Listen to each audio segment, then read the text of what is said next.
Sunil hotel panorama पहुंचा। उसने room number 612 का दरवाजा खटखटाया। कौन? भीतर से जनाना आवाज आई। सुनील। कौन सुनील? सुनील चक्रवर्ती।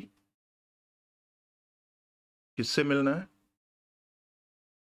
सुजाता सक्सेना से। लगता है गलत जगह आ गए हो। आपको गलत लगता है, मैं सही जगह पहुंचा हूं। अभी नाम क्या बोला आपने अपना? सुनील चक्रवर्ती, चीफ रिपोर्टर ब्लास्ट। पिछली मुलाकात के बाद कम सुनाई देने लगा है क्या? मेरी समझ में नहीं आ रहा, तुम क्या कह रहे हो? आएगा ना बराबर। आने दोगी तो आएगा ना। लेकिन तमाम गुफ्तगू बंद दरवाजे के आर पार से ही होगी। Please go away. ऐसे तो मैं नहीं चला जाने वाला। मैं सिक्योरिटी को फोन करती हूँ। जरूर। लेकिन पहले एक और बात सुन लो, उसके बाद जो मर्जी करना। बोलो। सुनील ऊंचे स्वर में बोला। जब तुम्हारे husband Sameer Saxena, resident of flat 901 Godavari apartments, Mandela मार्ग ने तुम्हारे पीछे डिटेक्टिव लगाए थे और तुमने फैसला किया था कि तत्काल दरवाजा खुला। चौखट पर जो महिला प्रकट हुई वो सुजाता सक्सेना ही थी। धीरे बोलो, वो फुफकारती सी बोली। सुनील मुस्कुराता हुआ बोला, सोचा बंद दरवाजे के पार शायद तुम्हें ठीक से सुनाई ना दे रहा हो।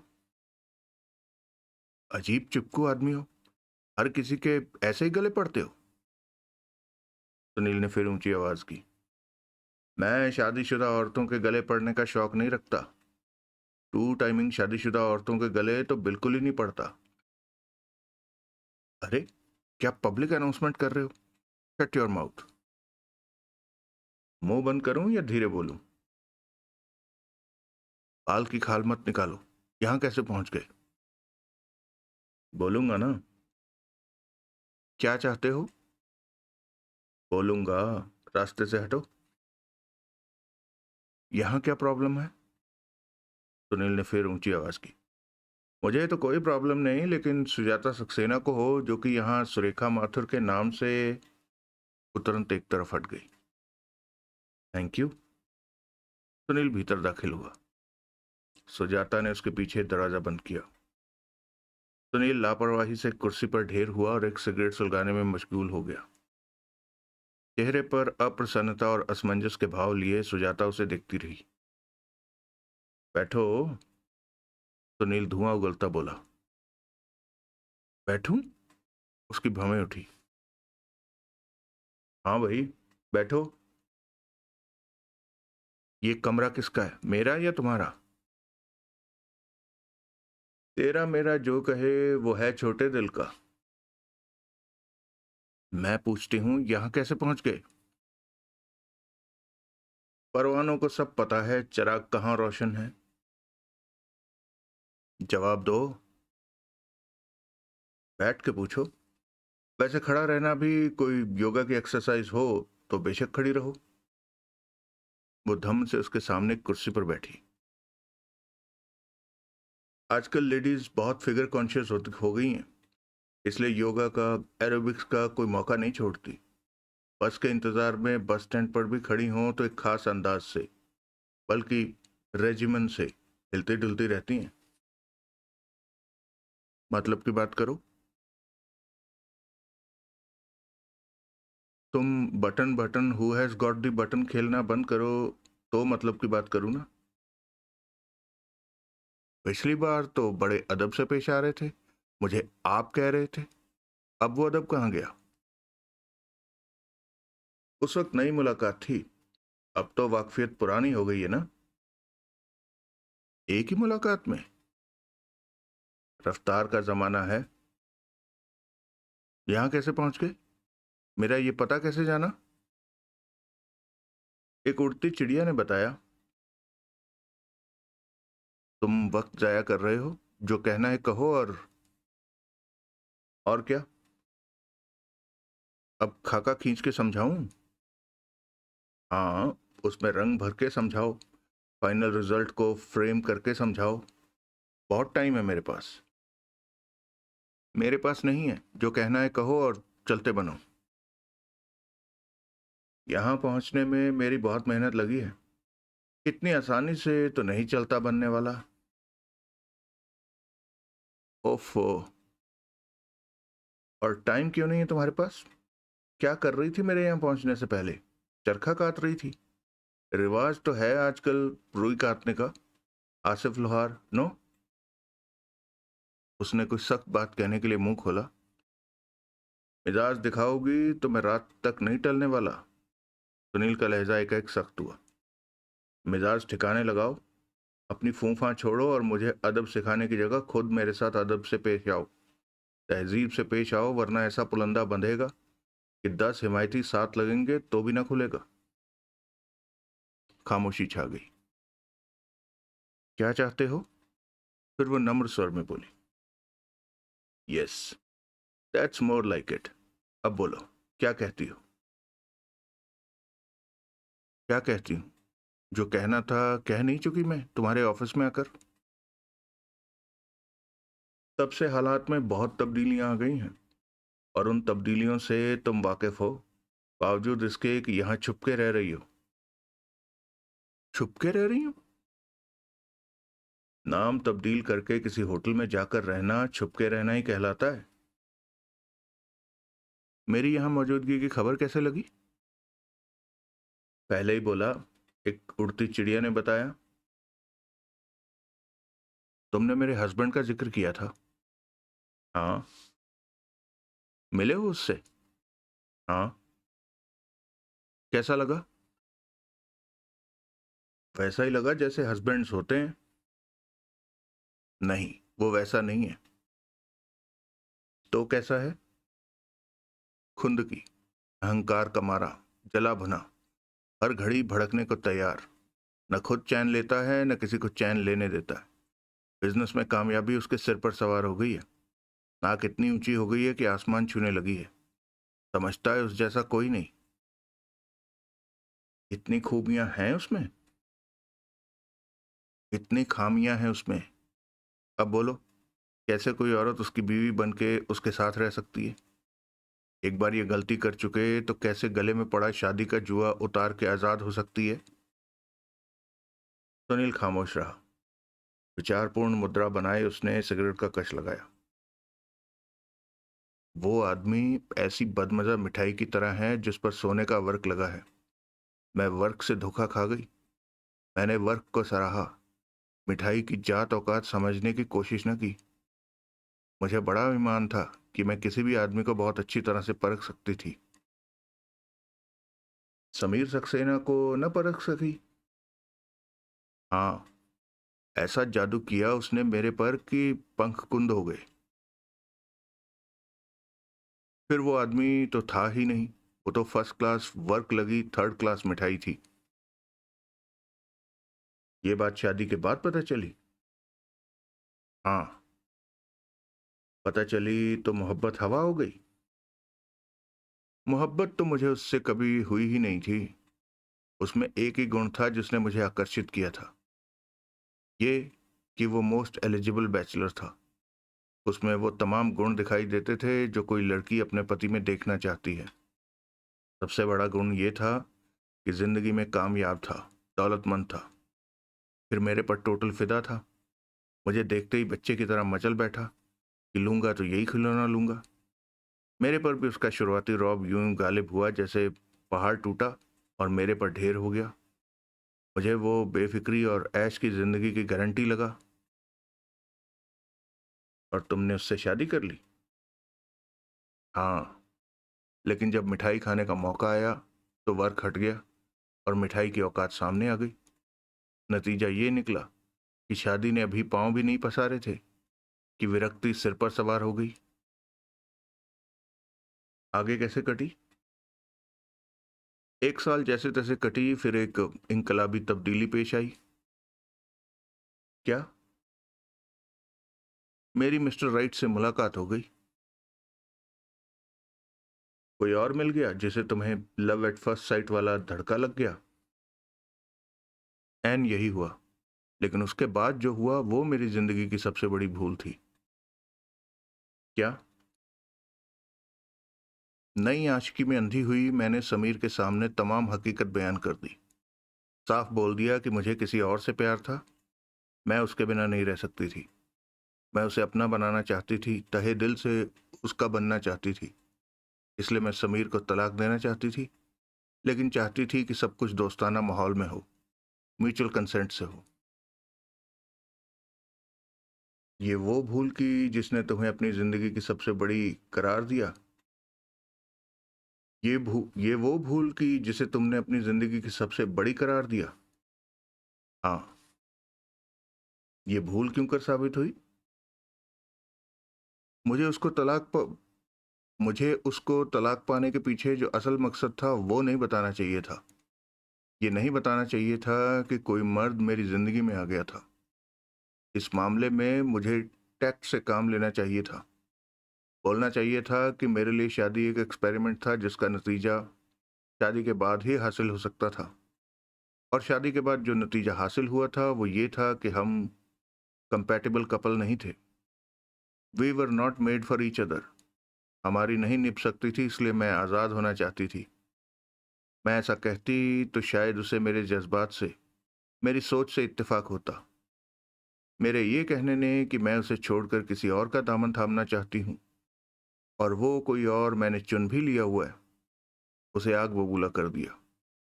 गुरूर का मारा वो शख्स कैसे कबूल कर लेता कि इस फानी दुनिया में कोई मर्द उससे बेहतर भी हो सकता था, उससे ज्यादा एलिजिबल भी हो सकता था। मेरी साफ गोई ने खड़े पैर उसे मेरा दुश्मन बना दिया। आई सी। भावनाओं के आवेग में मैं ये तक बोल गई कि वो भी कोई निष्ठावान पति नहीं था। उसका भी कोई पैरेलल आउटसाइड इंटरेस्ट होना स्वाभाविक था। इससे समीर को ये गलत सिग्नल पहुंचा कि मैंने उसके साथ जैसे को तैसा वाला व्यवहार किया था। उस पर चैलेंज उछाला था कि शादी के बंधन के बावजूद अगर उसकी प्रेमिका हो सकती थी तो मेरा भी प्रेमी हो सकता था। खुद को आसमान से उतरा समझने वाला वो शख्स कैसे हजम कर पाता कि उसकी औरत उसकी बराबरी करती। शादी करके मैं उसकी बीवी थोड़ी ही बनी थी, मैं तो उसकी एक्सक्लूसिव प्रॉपर्टी बनी थी। वो मेरा पति थोड़ी ही बना था, मेरा मालिक बना था, जो जैसा चाहता मुझे इस्तेमाल कर सकता था। जैसे बीवी ब्याह करना लाया हो, मंडी से मवेशी खरीद कर लाया हो। उससे मोहब्बत करना मेरी ड्यूटी थी, उसके नीचे बिछना मेरा काम था। उसे कैसे हजम होता ये सब मैं किसी और के लिए करने लग गई थी या करने लग जाने वाली थी। मेरे को तो कोई इख्तियार ही नहीं था उसकी पॉजेसिव छत्र छाया से बाहर झांकने का। बात का लब्बो लबाब ये हुआ कि तुम्हारी स्पष्टवादिता ही तुम्हारे गले की फांस बन गई। एन यही हुआ। पहले वो पति होने का फरेब तो करता था, मेरे यूं खोलने पर तो वो हंटर वाला हाकिम बन गया। एकदम ऐसा मेरे खिलाफ हुआ कि मेरे फ्रेंड का वजूद मिटा देने का तमन्नाई दिखने लगा। उसे मालूम था कि फ्रेंड कौन था? नहीं, बस यही एक अकल का काम अनजाने में मेरे से हो गया था कि मैंने उसे अपने फ्रेंड का कोई परिचय नहीं दिया था। उसे नहीं मालूम मेरा फ्रेंड कौन है, आज भी नहीं मालूम, और मालूम होगा भी नहीं। मालूम होता तो क्या करता? वो ताकतवर आदमी है, ताकत के मद में अंधा आदमी कुछ भी कर सकता है। हस्ती मिटा देता, जैसे कि तुमने अभी कहा था, कत्ल करवा देता। इतना बड़ा कदम उठाने का हौसला शायद वो न कर पाता, लेकिन मेरे फ्रेंड के सिर पर मतवातर खतरा मंडराता खतरा तो वो बन ही सकता था। कोई हर घड़ी अपने अंजाम से सहमा रहे, दहला रहे, ये तो मौत से भी बड़ी सजा है। फ्रेंड कमजोर है, मुकाबला नहीं कर सकता। कमजोर नहीं है, लेकिन खली बली बन के तो नहीं दिखा सकता ना। संपन्न है, ठीक है, संपन्नता में समीर का मुकाबला नहीं कर सकता, लेकिन ठीक है। तुम्हारी बातों से नहीं लगता कि ठीक है। उसकी माली हालत कमजोर है समीर के मुकाबले में। कमजोर है। वो परे देखने लगी। जवाब दो। यही बात है, उसने दबे स्वर में कहा। इसलिए समीर समझता है कि बहुत जल्द एक दिन ऐसा आएगा कि मैं घुटनों के बल रेंगती उसके पास वापस लौटूंगी। आएगा? नहीं। उसके स्वर में दृढ़ता का पुट आया। भूखी मर जाऊंगी, उसके पास लौट के नहीं जाऊंगी। भूखी मरने की नौबत तो मैं नहीं समझता कि कभी आएगी। सुनील ने ठिठक कर उस पर उसके इर्द गिर्द निगाह डाली। फिलहाल खैरियत है, लेकिन कुछ डाले बिना कुछ निकलता रहने से तो कुबेर का खजाना खाली हो जाता है। तो क्या किया? कोई जुगत की? हाँ। क्या? कहीं सट्टा तो नहीं लगाना शुरू कर दिया? यही किया। बाजरिया अमृतसर का मरहूम? हाँ। क्या नतीजा निकला? दांव लगे? रिजर्व से कुछ निकालने की जगह कुछ डालने की पोजीशन बनी? Beginners luck? कुछ भी? मैंने जो किया अपने प्यार की खातिर किया, भला बुरा विचारे बिना किया। इसके लिए किया उसे दिल से चाहती हो या ये भी एक तजुर्बा ही है, जैसे कि पहले समीर के साथ था? दिल से चाहती हूँ, दिलो जान से चाहती हूँ। जिंदगी में पहली बार मेरे मन में सच्चे प्यार की अनुभूति जागी है। वो समीर से डरता है? कौन कहता है? कोई नहीं कहता, तुम्हारी बातों से मुझे लगता है। वो कई क्षण खामोश रही, फिर बोली, देखो, आदमी आदमी में फर्क होता है। समीर की सोच, उसका लाइफस्टाइल, उसकी पर्सनैलिटी ऐसी है कि उस पर गुंडई की छाप है। वो हर किसी से ऐसे पेश आने का आदी है जैसे खा जाएगा, रौंदता हुआ गुजर जाएगा। ऐसे लोग फूंक भी मारते हैं तो आग उगलते जान पड़ते हैं। मेरा फ्रेंड भावुक, कवि हृदय युवक है। वो आदतन हर किसी में अच्छाई तलाशता है, ना इंसाफी को जुल्म मानता है। क्या बराबरी हुई? क्या मुकाबला हुआ? ठीक। जो उसमें कमियां हैं उनको मैं कवर कर सकती हूँ। मैं मजबूत औरत हूँ, इसलिए यूं समझो कि we are made for each other. दोनों तरफ है आग बराबर लगी हुई, यही समझ लो। लेकिन तुम्हारा हस्बैंड नहीं जानता तुम्हारा बॉयफ्रेंड कौन है। बॉयफ्रेंड है इस बात से बखूबी वाकिफ है। बॉयफ्रेंड है इस बात से बखूबी वाकिफ है, लेकिन उसकी आइडेंटिटी से वाकिफ नहीं। अलबत्ता कोशिशें भरपूर कर चुका है वाकिफ होने की। कामयाब नहीं हुआ? अभी तक तो नहीं हुआ। आई सी। लेकिन अब शायद हो जाए। अच्छा। हाँ, अब मेरे पीछे डिटेक्टिव्स लगाए हैं उसने। तुम्हें इस बात की खबर है? है ही।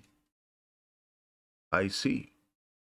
तो ये भी अंदेशा है कि डिटेक्टिव आखिर कामयाब होंगे।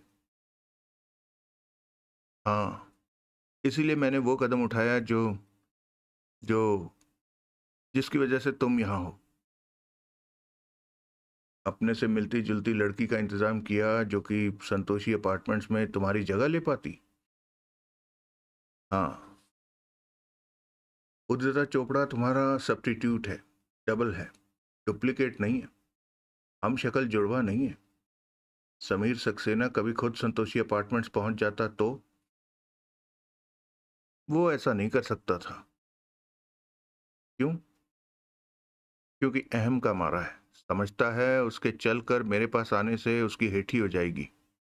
जो आदमी उम्मीद कर रहा हो, इंतजार कर रहा हो कि मैं रेंगती हुई उसके पास पहुंचूंगी, वो ऐसा कदम नहीं उठा सकता। मुझे गारंटी है। वो अपने जासूसों की रिपोर्ट पर ही निर्भर करेगा। और जासूस तो शुरू से ही मेरे सब्स्टिट्यूट को मैं समझे बैठे हैं। हस्बैंड के तुम्हारे पीछे प्राइवेट डिटेक्टिव लगाने के फैसले की तुम्हें खबर कैसे लगी? इत्तेफाक से लगी। वो एक जुए की फड़ में था, जबकि उसने फड़ में शरीक अपने एक फ्रेंड से किसी अच्छी लोकल डिटेक्टिव एजेंसी के बारे में पूछा था। दोस्त ने नागरस डिटेक्टिव एजेंसी को रेकमेंड किया था। तब उनके करीब एक ऐसा शख्स मौजूद था जो मेरा करीबी था, और उसने वो डायलॉग सुना था। उसने आगे वो बात मुझे बताई थी। करीबी कौन? सिक्का? सिक्का मेरा करीबी नहीं था। उससे मेरे बिजनेस रिलेशंस थे। वो मेरा बुकी था, बस। तो करीबी कौन? उसका बॉस, जिसके सब एजेंट के तौर पर वो काम करता था। नाम? नाम की कोई अहमियत नहीं। फिर भी अजीब आदमी हो। जब एक शख्स को तुम जानते नहीं तो उसका नाम जान लेने से तुम्हारे पल्ले क्या पड़ेगा? मेरा कभी सट्टा खेलने का मन बन सकता है। ठीक है, निरंजन ठाकुर नाम है उसका। बड़ा बुकी है? हाँ, बाजरिया सब एजेंट काम करने वाला। बाजरिया सब एजेंट्स, बहुवचन, काम करने वाला। यानी सिक्का उसका इकलौता सब एजेंट नहीं था? हाँ। तो इस तुम्हारे करीबी निरंजन ठाकुर ने तुम्हें बताया था कि तुम्हारा हस्बैंड किसी डिटेक्टिव एजेंसी की बाबत दरियाफ्त कर रहा था? हाँ। नतीजतन नतीजतन तुम पहले से खबरदार थी? हाँ, इसलिए उस डिटेक्टिव एजेंसी के जासूसों को मेरे पीछे लगते ही मुझे उनकी खबर लग गई थी। तुम्हारे नहीं, तुम्हारी डबल के। जासूसों की निगाह में तो मेरे ही ना। उन्हें तो नहीं मालूम था कि वो असल में मेरे नहीं किसी और के पीछे लगे थे। समीर को जो रिपोर्ट मिलती थी उन्हें तो वो मेरी ही बाबत समझता था ना। लिहाजा डबल पैदा करने का जो असल मकसद था वो कामयाब हो रहा था। बिल्कुल। अब अमृत सिक्का की बाबत बोलो। तुम उसकी मार्फत सट्टा खेलती थी। किस्म क्या थी तुम्हारे खेल की? वही सैकड़ों तरह का सट्टा 12 महीने चलता है। घोड़ों की रेस के दाव हैं जो इंडिया में ही नहीं, इंटरनेट ने दुनिया को इतनी छोटी कर दिया है कि कहीं भी लगाए जा सकते हैं। इलेक्शंस के दाव हैं। अमेरिकन प्रेसिडेंट अगली टर्म जीतेगा या नहीं, इटालियन प्राइम मिनिस्टर इस्तीफा देगा या नहीं, पाकिस्तान में फिर मिलिट्री रूल होगा या नहीं, इसराइल ईरान पर हमला करेगा या नहीं, सब सट्टे के सब्जेक्ट हैं। यूपी में मायावती की सरकार आएगी या नहीं, राहुल गांधी प्रधानमंत्री बनेगा या नहीं, सचिन की 100वीं सेंचुरी होगी या नहीं, शाहरुख की अगली फिल्म सिल्वर जुबली करेगी, 100 दिन चलेगी या प्रीमियर पर ही ढेर हो जाएगी, सब सट्टे के सब्जेक्ट हैं। सिक्का से वाकफियत कैसे हुई? भाई जब मूलधन से वाकफियत थी भाई जब मूलधन से वाकफियत थी तो ब्याज से वाकिफ हो जाना क्या बड़ी बात थी? मूलधन निरंजन ठाकुर, ब्याज सिक्का। हाँ।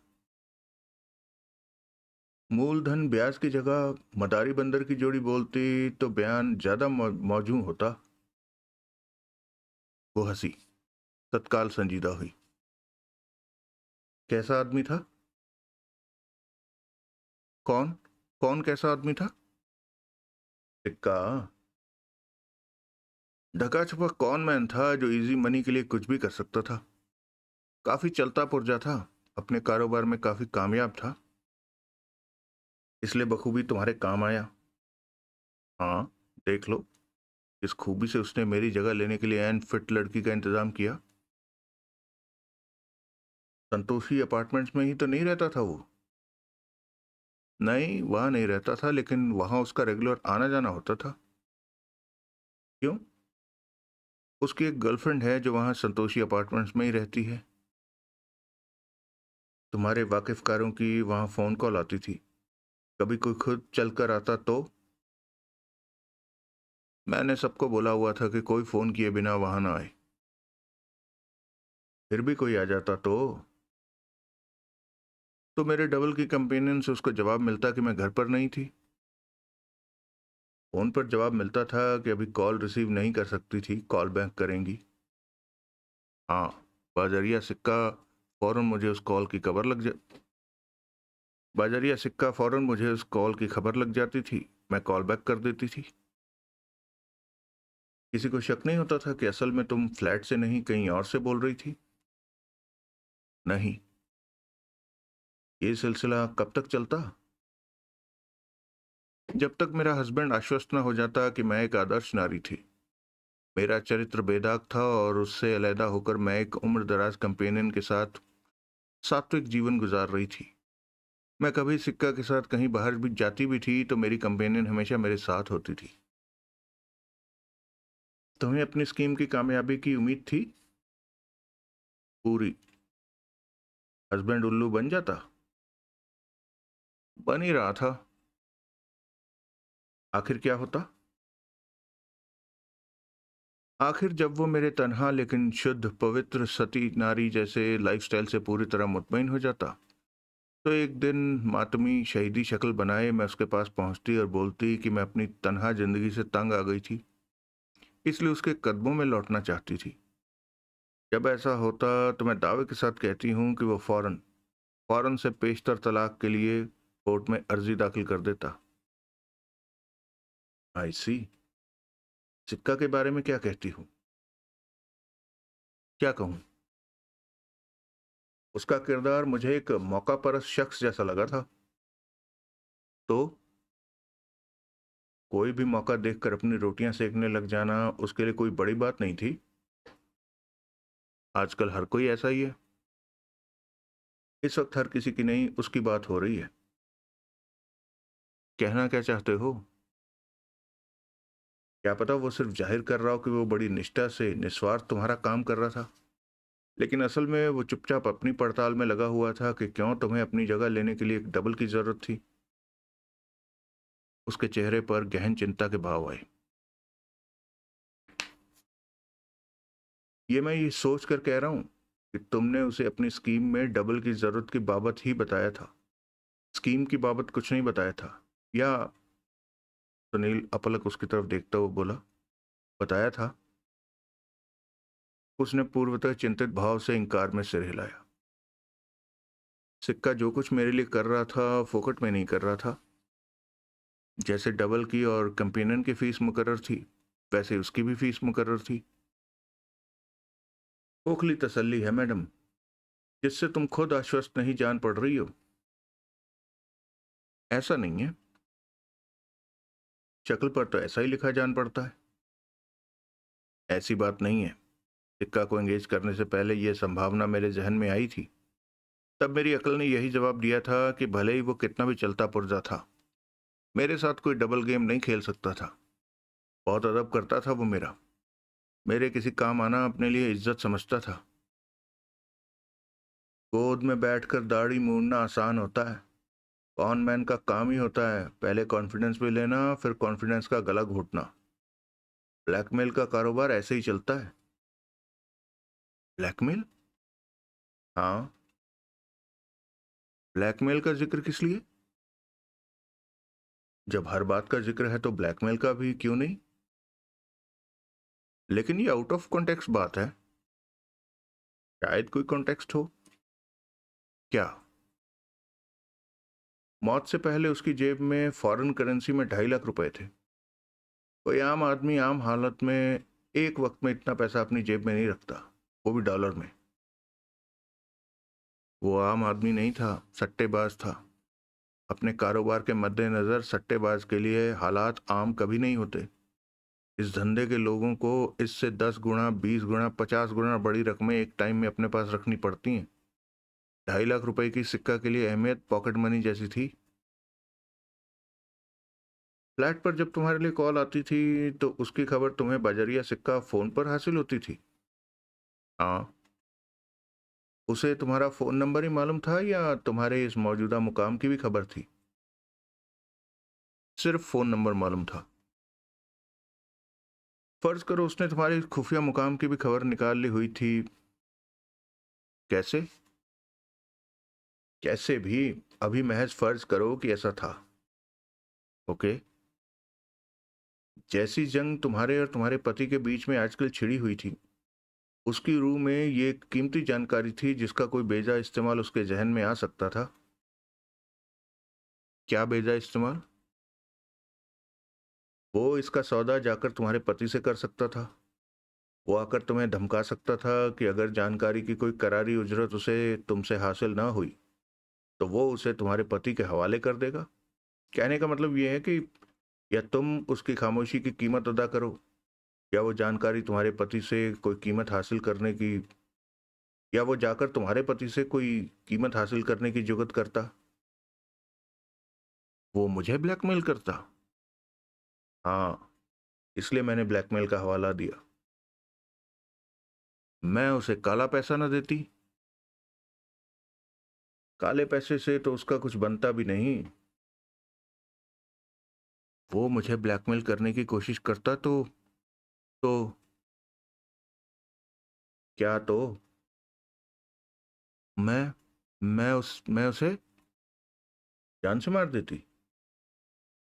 तुम मेरे पर यह तोहमत जड़ने की कोशिश कर रहे हो कि सिक्का का कत्ल मैंने किया है?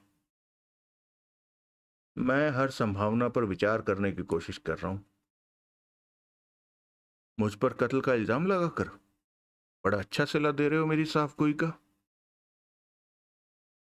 साफ को क्यों कर बन गई थी तुम तो साफ घर क्यों कर बन गई थी? तुम तो दरवाजा खोलने को राजी नहीं थी। आखिर खोला तो था, राजी से नहीं, मजबूर होकर, जब मैंने सारी कथा सारे होटल को कह सुनाने की धमकी दी थी। मैंने तो तुम्हें बहुत भला आदमी समझा था। क्या गलत समझा था? भला ना होता तो यहां आता तो जो कुछ मैंने कहा वो तुम्हें बाजरिया ब्लास्ट पढ़ने को मिलता या पुलिस की जुबानी सुनने को मिलता। वो खामोश रही, बेचैनी से पहलू बदला। तो सिक्का से फोन पर तुम्हारी रेगुलर बातचीत होती थी? हाँ। रूबरू कब से नहीं मिली? काफी अरसा हो गया। एक दिन पहले की मुलाकात को काफी अरसा हो गया तो नहीं कहा जा सकता। क्या मतलब? कल, कत्ल के रोज तुम्हारी मुलाकात तो उससे हुई थी ना? कब? उसकी मौत से पहले या मौत के बाद? मजाक कर रही हो? वो खामोश रही। या दौरान? अब तुम मजाक कर रहे हो। ये वाहियात टॉपिक बंद करो। Okay ma'am, your wish is my command. Thank you. कल जब तुम ब्लास्ट के ऑफिस में आई थी तो तुम्हारे हैंडबैग में एक खंजर था। नहीं, वो तत्काल बोली। मुझे उसकी झलक मिली थी। नहीं हो सकता। ट्यूबलाइट की रोशनी किसी पीली चमकीली चीज से प्रतिबिंबित होती मुझे साफ दिखाई दी थी। वो चीज हेयर स्प्रे का कैन था।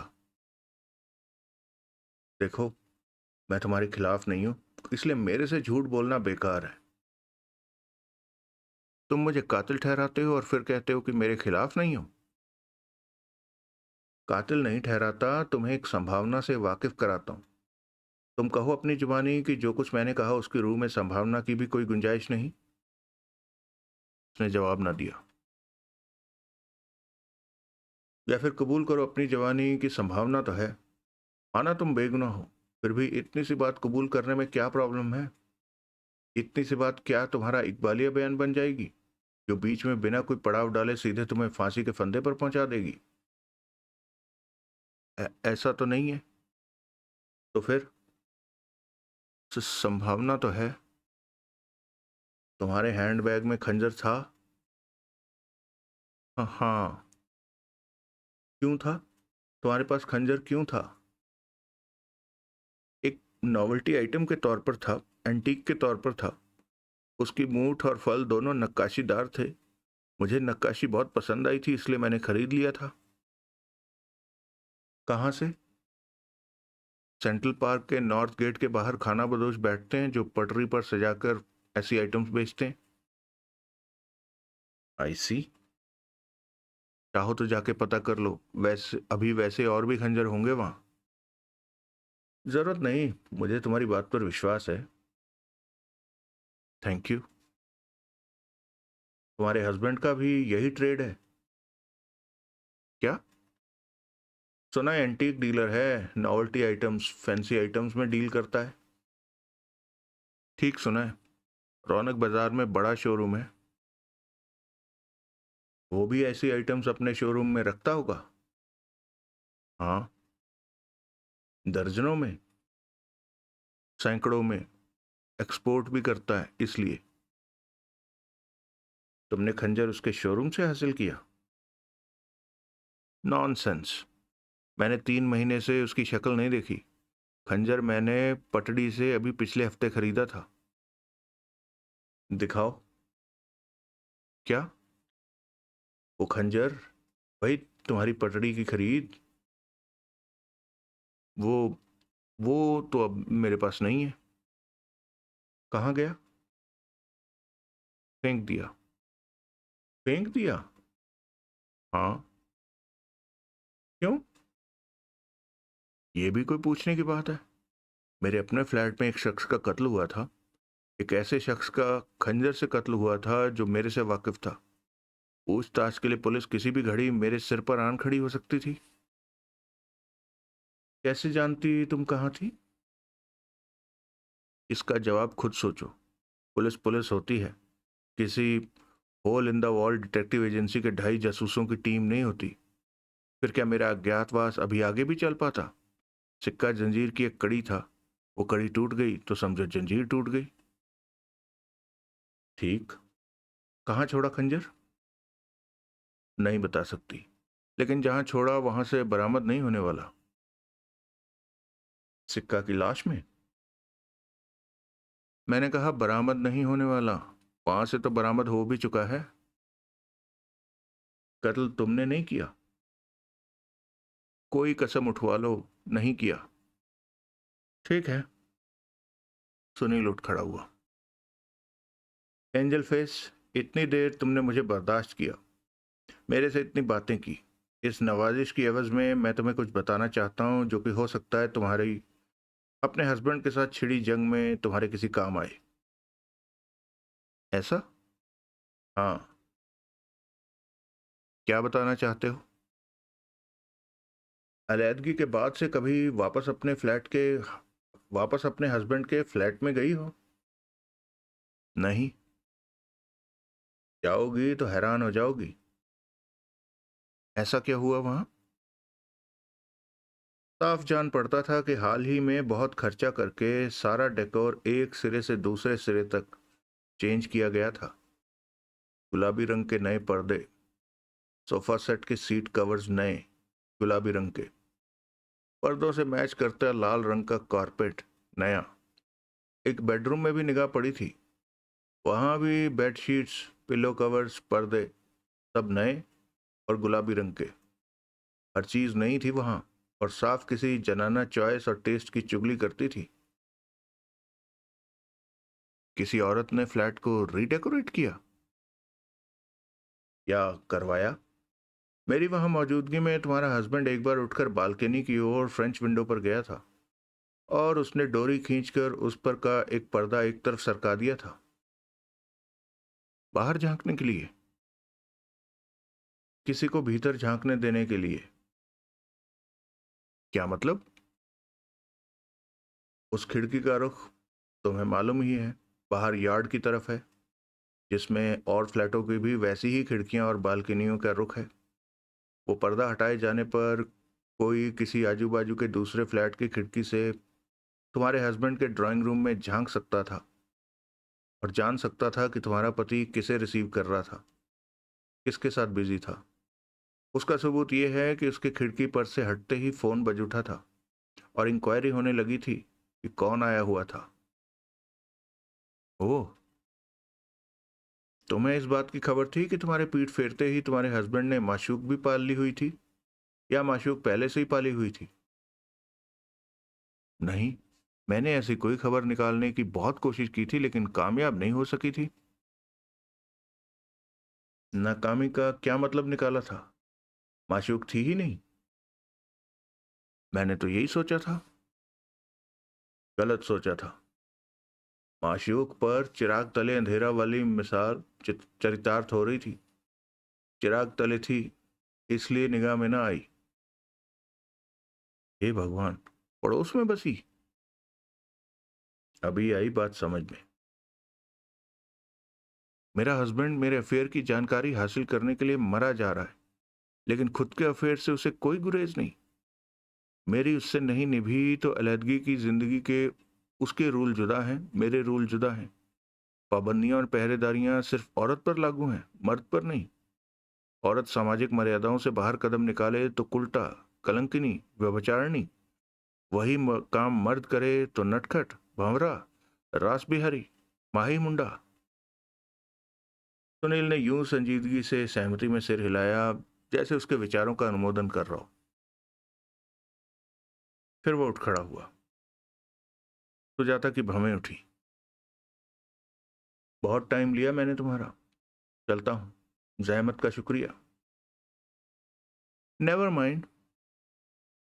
फिर वो एक क्षण ठिठकी और बोली, मैं तुम्हें समझ नहीं पाई। अच्छा, जब पहुंचे थे तो मुखालिफ लग रहे थे, अब जा रहे हो तो खैरख्वाह लग रहे हो।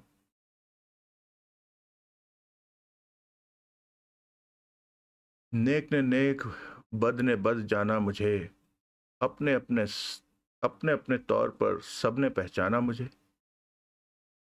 बातें कमाल की करते हो। और मुझे आता ही क्या है।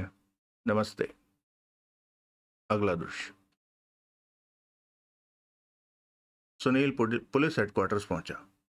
इंस्पेक्टर प्रभुदयाल अपने ऑफिस में नहीं था। उसी कॉरिडोर में आगे जाकर सब इंस्पेक्टर बंसल का ऑफिस था। वो अपने ऑफिस में मौजूद था। सुनील उसके सामने कुर्सी पर ढेर हुआ। बहुत फुर्सत में हो, बंसल बोला। आते ही बिना इनविटेशन के बैठ गया, इसलिए फुर्सत में लग रहा हूं तो वजह ये नहीं है। वजह है कि बहुत थका हुआ हूं। ओह, चाय पिलाऊं? तुम्हारा साहब तो कॉफी पिलाता है। डीसीपी राम सिंह भी तुम्हारे दोस्त हैं, ऊपर चले जाओ, शायद विस्की पिलाएं। ऑफिस में? शायद भी तो बोला मैंने। हाँ, बोला तो सही। चाय जाने दो, सिगरेट पीने की इजाजत दो। बंसल का सिर सहमति में हिला। फिर बोला, कैसे आए? तुम्हारे साहब से, कड़क इंस्पेक्टर साहब से मिलने आया था। ऑफिस में नहीं है, कहीं हेडक्वार्टर में ही हैं या बाहर गए हैं? बाहर गए हैं, बहुत जरूरी काम से, देर से लौटेंगे। ओह, क्यों मिलना था इंस्पेक्टर साहब से? उदिता चोपड़ा नाम की एक लड़की आत्मसमर्पण के लिए यहां पहुंचने वाली थी। जानना चाहता था कि पहुंची या नहीं। तुम्हें कुछ मालूम हो उसकी बाबत? मालूम है, मुझे यही उम्मीद थी। खुद ना पहुंची, गिरफ्तार करके लाई गई। क्या? क्या कह रहे हो? ठीक कह रहा हूं। इंस्पेक्टर साहब से तुम्हारी मुलाकात हुई तो वो भी यही कहते। इंस्पेक्टर साहब से तुम्हारी मुलाकात हुई होती तो वही भी यही कहते। मुझे यकीनी तौर पर मालूम है कि वो एक रेडियो टैक्सी में सवार हुई थी और सीधे यहां पुलिस हेडक्वार्टर पहुंची थी। बिल्कुल, लेकिन टैक्सी पर नहीं, पुलिस की जीप पर। क्या माजरा है? तुम्हें यकीनी तौर पर या आम तौर पर कैसे मालूम है कि वो टैक्सी में सवार होकर, वो भी रेडियो टैक्सी में सवार होकर यहां पहुंची थी? अब तुम भी प्रभुदयाल बन के मत दिखाओ यार, कुछ लिहाज करो मेरा, आखिर दोस्त हो। पुलिस वालों की दोस्ती अच्छी नहीं होती, न दोस्ती न दुश्मनी। माई फर्स्ट बॉन्ड, उपदेश देने के लिहाज से अभी तुम्हारी बाली उमरिया है। ये काम तुम प्रभुदयाल पर ही छोड़ दो। बंसल हंसा। फिर बोला, कहां से आना था उसने टैक्सी पर सवार होकर? ये मुझे नहीं मालूम। बाज आओ यार, ऑनेस्ट, मुझे नहीं मालूम। तो ये कैसे मालूम है उसने रेडियो टैक्सी पर यहाँ पहुंचना था? अब खबरदार जो कहा कि उड़ती चिड़िया ने बताया, मैं उठ के चला जाऊंगा। तुम उठ के चले जाओगे? तुम्हारा लिहाज जो ठहरा, तुम्हें तो फूटो नहीं बोल सकता ना। लिहाज का शुक्रिया। अब परसों शाम तक नहीं तो 10-5 मिनट जरूर ये जज्बा बरकरार रखना। आगे बढ़ो। उसने मुझे फोन किया था, लेकिन ये नहीं बताया था कि वो कहाँ से बोल रही है। सच पूछो तो मैंने ही उसे राय दी थी कि पुलिस उसकी तलाश में थी, इसलिए इससे पहले कि बात बढ़ती उसे खुद पुलिस के पास पेश हो जाना चाहिए था। तब उसी ने कहा था कि वो अभी एक रेडियो टैक्सी बुलाती थी और उस पर सवार होकर पुलिस हेडक्वार्टर पहुंचती थी। तुम्हें तो मालूम होगा वो कहाँ थी? हाँ, कहाँ थी? मेरे से सच बोल रहे हो ना? कोई फरेब तो नहीं कर रहे हो? कोई सुनीलिन पुड़िया तो नहीं दे रहे हो?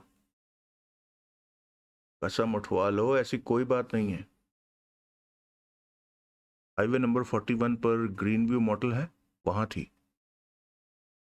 वहां क्या कर रही थी? कहती है रेस्ट कर रही थी, रिलैक्स कर रही थी। पुलिस ने कैसे थाम लिया? ग्रीन व्यू मोटल से वो रेडियो टैक्सी में ही रवाना हुई थी, लेकिन पहले फ्रेजर रोड गई थी, जहाँ की वो रहती है। उसे नहीं मालूम था कि उसके फ्लैट की निगरानी हो रही थी। वो 5 मिनट वहां रुकी और फिर रवाना हो गई थी। क्यों रुकी थी? जब वो अपने फ्लैट वाली इमारत में दाखिल हुई थी तो उसके पास एक एयर बैग जैसा बैग था। फौरन बाद जब निकली थी तो वो बैग उसके पास नहीं था। वो सामान छोड़ने आई थी जो कि मोटल की रिहाइश में उसे दरकार था। ऐसा ही जान पड़ता था। आई सी। तो फ्रेजर रोड से फ्लैट की निगरानी करते ही पुलिस ही उसके पीछे लग गए? हाँ। वहीं हिरासत में क्यों न ले लिया? जब दिख गई थी जब दिख गई थी तो समझो हिरासत में ही थी। एक आम लड़की तो थी, डॉन तो नहीं था जिसको 14 देशों की पुलिस ना पकड़ पाई हो। 11 की। एक ही बात है। आगे। वो ये भांपने के लिए उसके पीछे लगे कि आगे वो ये भांपने के लिए उसके पीछे लगे कि आगे वो क्या करती थी, कहाँ जाती थी। आखिर वो कोई ऐसी हरकत कर सकती थी जिससे कि हालिया कत्ल का कोई क्लू हासिल हो पाता? फिर फ्रेजर रोड से उसने पुलिस हेडक्वार्टर का रुख न किया, बल्कि उल्टा ही रास्ता पकड़ा जो कि रेलवे स्टेशन को जाता था। क्यों? ये भी कोई पूछने की बात है? फरार होना चाहती थी। और क्या? खाली हाथ? सफर में और आगे मंजिल पर पहुंचने पर काम आने लायक जो छोटा मोटा सामान उसके पास था उसे घर छोड़ के? उसकी मंजिल ऐसी होगी जहां उसे किसी सामान की जरूरत नहीं होगी। उसने कबूल किया कि वो फरार होने की कोशिश कर रही थी। ऐसे कोई कबूल करता है? लेकिन टैक्सी ड्राइवर ने तस्दीक की कि उसे पैसेंजर ने रेलवे स्टेशन चलने को ही बोला था। लड़की इस बाबत क्या बोली? बोली फ्रेजर रोड से निकलते ही उसे शक हुआ था कि कोई उसके पीछे था, इसलिए उसने टैक्सी ड्राइवर को बोल दिया था कि वो रेलवे स्टेशन का रास्ता पकड़े। जब उसे एतबार आ जाता कि कोई उसके पीछे नहीं था तो वो उसे मुगल बाग पुलिस हेडक्वार्टर चलने को बोल सकती थी। फिर वो नौबत ही ना आई। हमारे आदमियों ने जब उसे रेलवे स्टेशन का रुख करते देखा तो उन्होंने टैक्सी को ओवरटेक किया और उसे थाम लिया। फिर वो उसे पुलिस जीप में बिठाकर यहाँ ले आए। क्यों ये फुर्ती दिखाई? बेहतर ये ना होता कि उसे रेलवे स्टेशन पहुंचने देते और फिर थामते? जो होता दिखाई दे रहा था उसके हो चुकने का इंतजार करने का कोई मतलब ही नहीं था। ये पुलिस के बेजा उतावलेपन की टिपिकल बंगलिंग की मिसाल है, मुस्तैदी की मिसाल है, कार्यकुशलता की मिसाल है। वो लड़की मेरी राय पर अमल ना कर रही होती तो तुम्हें 7 जन्म उसकी खबर न लगती। लूट मची है। समझते क्या हो तुम पुलिस को? जो मैं पुलिस को समझता हूँ वो मैं तुम्हें बताऊंगा, तो यारी दिखाते होने के बावजूद भी मुझे गिरफ्तार कर लोगे? बंसल हंसा। तो लड़की उदिता चोपड़ा हाईवे 41 पर स्थित ग्रीन व्यू मोटल में थी? नहीं थी? क्या मतलब? मोटल के रजिस्ट्रेशन मोटल के रजिस्ट्रेशन के रिकॉर्ड में उसका नाम दर्ज नहीं था। मैनेजर का कहना है कि उस नाम की कोई लड़की हाल ही में उस होटल में नहीं रुकी थी। तो नाम बदलकर उस शक्ल सूरत की भी नहीं। मैनेजर नौजवान है, उदिता नौजवान ही नहीं हसीन भी है। क्या पता उसने क्या जादू किया मैनेजर पर जो कि बिना रजिस्ट्रेशन के उसे वहां ठहराने को तैयार हो गया। ग्रीन व्यू के मैनेजर और मालिक दोनों की अच्छी खबर ली जाएगी। रेडियो टैक्सी का ड्राइवर कॉल पर वहां पहुंचा था। वो क्या कहता है? वो कहता है कि उसे किसी कॉटेज का नंबर नहीं बताया गया था जहां कि वो पैसेंजर को पिक करने के लिए पहुंचता। पैसेंजर उसे मोटल के गेट पर मिला था। मैनेजर इस बात को भी अपने हक में दलील बना रहा है। कहता है कोई भी मोटल के सामने आ खड़ा होकर वहां रेडियो टैक्सी तलब कर सकता है। वो ड्राइवर पर यह जाहिर कर सकता है कि वो मोटल में ठहरा हुआ था, लेकिन जरूरी नहीं कि असल में ऐसा हो। ठीक कहता है। लड़की क्या कहती है? वो वहां किसी की मेहमान थी। किसकी? साफ हिंट ड्रॉप करता है कि साफ हिंट ड्रॉप करती है कि बॉयफ्रेंड की। यानी रेस्ट नहीं कर रही थी, रिलैक्स नहीं कर रही थी, ऐश कर रही थी। लेकिन बॉयफ्रेंड का नाम नहीं बताती। कहती है बड़े घर का लड़का है, उसकी इज्जत का सवाल था। हम्म। अब पुलिस का क्या केस है? पुलिस का केस तो साफ है। वो दोनों औरतें कत्ल में शरीक हैं। अचला तलवार कातिल है, उदिता चोपड़ा अकम्प्लिस है। उदिता ने लिखित में बयान दिया है कि वो हर घड़ी अचला तलवार के साथ थी, लिहाजा कत्ल उसके सामने, उसकी मौजूदगी में हुआ था। फिर भी उसका खामोश रहना उसको कातिल का जोड़ीदार ठहराता है, नहीं? आगे। आला कत्ल एक खंजर है जिसकी बाबत अचला तलवार ने खुद अपनी जुबानी कबूल किया है कि उसकी मिल्कियत है। आला कत्ल उसकी मिल्कियत होने से साबित हो गया कि कातिल भी वही है। उसकी अगली हरकत से साबित हुआ ना। उसने खंजर से पीछा छुड़ाने के लिए उस पर से खून को अच्छी तरह पोंछ कर उसे होटल श्रीलेखा के एक कचरे के ड्रम में डाल दिया। उसने समझा था उसके पहुंचने से खंजर पर से खून पोंछ गया था, लेकिन ऐसा नहीं हुआ था। साधारण तौर पर देखने से लगता था कि खून पुंज गया है, लेकिन पुलिस की फॉरेंसिक लैब में जब उसका माइक्रोस्कोपिक एग्जामिनेशन किया गया था तो उस पर खून के अवशेष पाए गए थे, और वो अवशेष हथप्राण के ब्लड ग्रुप के ही निकले थे। फिंगरप्रिंट्स? फिंगरप्रिंट्स उस पर नहीं थे। क्यों नहीं थे? भाई, कातिल को जब फल पर से खून पोंछना सूझा था तो दस्ते पर से फिंगरप्रिंट्स पोंछना क्यों ना सूझा होता? फिंगरप्रिंट्स उसने पोंछ दिए।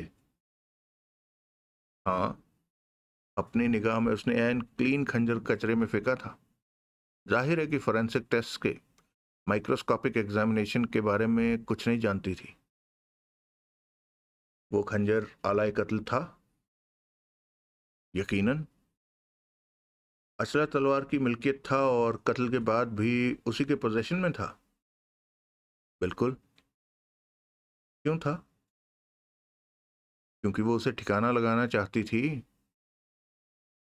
चश्मदीद गवाह कोई नहीं? कैसे कोई नहीं? नागरथ डिटेक्टिव एजेंसी का परमेश राणा नाम का एक डिटेक्टिव था, ना कि चश्मदीद गवाह जिसने कि उस औरत को खंजर कचरे के ड्रम में डालते देखा था। मेरी जानकारी ये नहीं कहती। तुम्हारी जानकारी क्या कहती है? उसने अचला तलवार को सिर्फ कचरे का ड्रम का ढक्कन उठाते और उसे वापस उसकी जगह पर रखते देखा था। खंजर उसी कचरे के ड्रम खंजर उसी कचरे के ड्रम से बरामद हुआ था। डिटेक्टिव ने अचला तलवार के हाथ में खंजर नहीं देखा था। तो क्या हुआ? सीक्वेंस ऑफ इवेंट्स से साफ जाहिर होता है कि खंजर से पीछा छुड़ाने के लिए ही उसने वो सब किया था, वरना क्यों वो होटल की किचन के पिछवाड़े में गई? क्यों उसने वहां कचरे के एक ड्रम का ढक्कन उठाया? एरोमा एंजॉय करने के लिए तो नहीं, या छींक मारने के लिए ताकि जरासीम आजू बाजू ना फैले? कत्ल का चश्मदीद गवाह कोई नहीं है? क्यों नहीं है? बराबर है। उदिता चोपड़ा है ना, जो दावा करती है कि हर घड़ी अचला तलवार के साथ थी। उसके दावे में झोल है। कोई हर घड़ी किसी के साथ नहीं हो सकता। परछाई भी अंधेरे में साथ नहीं होती। कहने दो उसे अदालत में ऐसा, फिर उसे झूठी गवाही देने का अपराधी भी करार दिया जाएगा। सुनील ने विचारपूर्ण भाव से सिगरेट का कश लगाया। और अभी तुम मकतूल के बटुए को भूल रहे हो, जिसमें लाखों की रकम थी और जो अचला तलवार के पोजीशन में पाया गया था। वो बटुआ, उसमें मौजूद रकम वजह है कत्ल की। रंगे हाथों पकड़ी गई इसलिए खंजर चला दिया। खंजर चला दिए? क्या? कत्ल के लिए 2 खंजर इस्तेमाल किए। मकतूल एक, छाती पर हुआ वार लेकिन एक। मकतूल एक, छाती पर हुआ वार एक, लेकिन खंजर 2। वो खामोश हुआ।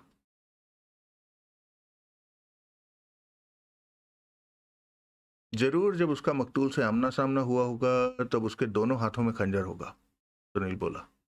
उसने मकतूल की छाती में एक खंजर घोंपा। महसूस किया कि अभी उसका फुल पुलंदा नहीं बंधा था।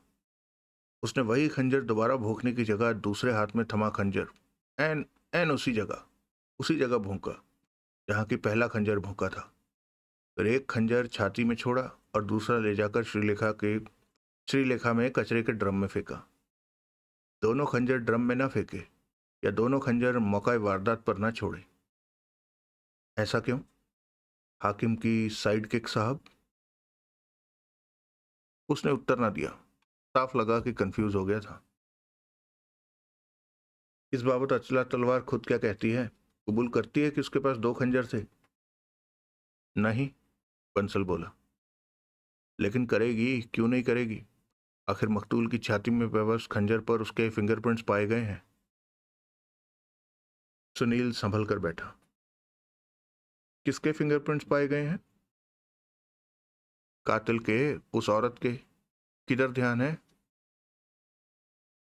जो खंजर मकतूल अमृत सिक्का की छाती में मूठ तक घुपा पाया गया था, उस पर अचला तलवार की उंगलियों के निशान बने पाए गए हैं। और मैं क्या कह रहा हूं? शिनाख्त हो गई? पक्की, मजबूत, ना झुठलाई जा सकने वाली। निर्विवाद रूप से स्थापित हुआ है कि मकतूल की छाती में से निकाले गए खंजर की मूठ पर जो बिल्कुल साफ सुथरे फिंगरप्रिंट्स पाए गए हैं, वो अचला तलवार के दाएं हाथ की उंगलियों के हैं। शक की कोई गुंजाइश नहीं। कतई नहीं। लेकिन जिस औरत को एक खंजर पर से फिंगरप्रिंट्स पोंछना सूझा, उसने दूसरे पर प्रिंट्स क्यों छोड़े? इसका जवाब यही है कि औरत है। औरत का दिमाग कब कैसे काम करता है पता चलता है। बड़ी लो ओपिनियन है तुम्हारी औरतों के दिमाग के बारे में। क्रिमिनल माइंडेड औरतों के दिमाग के बारे में, होमिसाइडल टेंडेंसी वाली औरतों के दिमाग के बारे में। अचला तलवार ऐसी है? कोई शक? तो अचला तलवार कातिल। हाँ। उदिता चोपड़ा कत्ल में शरीक? हाँ। दोनों बराबर सजा की मुस्तहक? बिल्कुल। उदिता चोपड़ा यहाँ है? हाँ। मैं उससे मिल सकता हूँ? नहीं, सिर्फ 5 मिनट के लिए। मुझे ऐसी मुलाकात कराने का इख्तियार नहीं है। इंस्पेक्टर साहब के लौटने का इंतजार करो, शायद वो मेहरबान हो जाएं। कब लौटेंगे? देर से। पहले ही बोला। कितनी देर से? बहुत देर से। हो सकता है कल।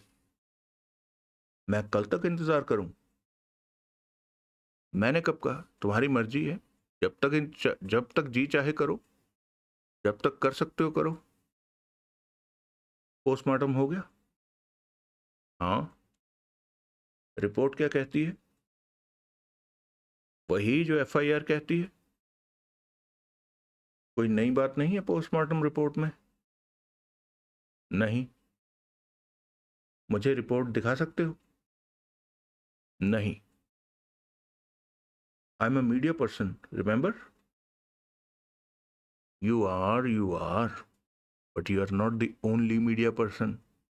तुम्हारे जैसे शहर में दर्जनों हैं, बल्कि सैकड़ों हैं। मुझे किसी ने नहीं बताया कि बतौर मीडिया पर्सन तुम्हारे, खास तुम्हारे ब्लास्ट के कुछ अतिरिक्त अधिकार हैं। पोस्टमार्टम रिपोर्ट एक आम डॉक्यूमेंट है जो तुम्हारे पीआरओ की प्रेस रिलीज का हिस्सा होता है। तो प्रेस रिलीज का इंतजार करो, पीआरओ की प्रेस कॉन्फ्रेंस अटेंड करो।